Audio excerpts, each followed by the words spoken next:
ప్రియ శ్రోతలారా, వింటున్నారా? పూర్వం గ్రీసు దేశస్థులు ట్రాయ్ పట్టణాన్ని పట్టుకున్నారు.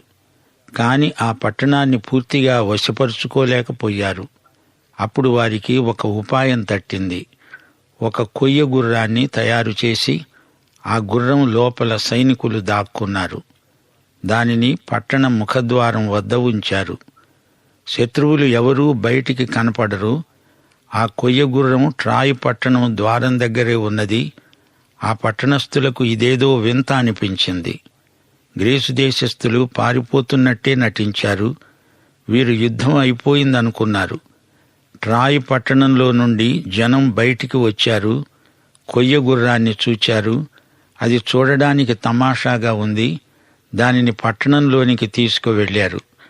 అయితే అర్ధరాత్రి వేళ కొయ్య గుర్రం లోపల దాక్కుని ఉన్న సైనికులు ఒక్క పెట్టున బయటికి దూకారు. లోపల నుండి శత్రువును ఎదుర్కొన్నారు. ఇంతలోకే బయట ఉన్న గ్రీకు సైనిక సమూహం వెళ్ళిపోతున్న వారల్లా వెనక్కు తిరిగి వచ్చి పడ్డారు. వారు పారిపోతున్నట్లు నటించారు. అది వారి వ్యూహం. పెద్ద సైన్య సమూహం బయటి నుండి ట్రాయ్ పట్టణాన్ని ఏమీ చేయలేకపోయింది. కాని లోపలి నుంచి సులభంగా శత్రువును ఓడించగలిగింది.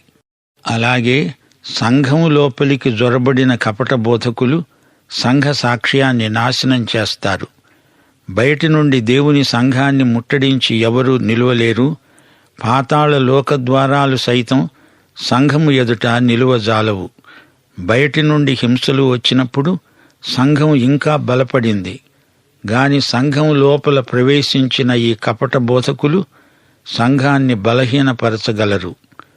యేసుక్రీస్తు శిష్య బృందంలో ఒకడైన ఇస్కరియోతు యూదా ప్రభువును శత్రువులకు అప్పగించాడు.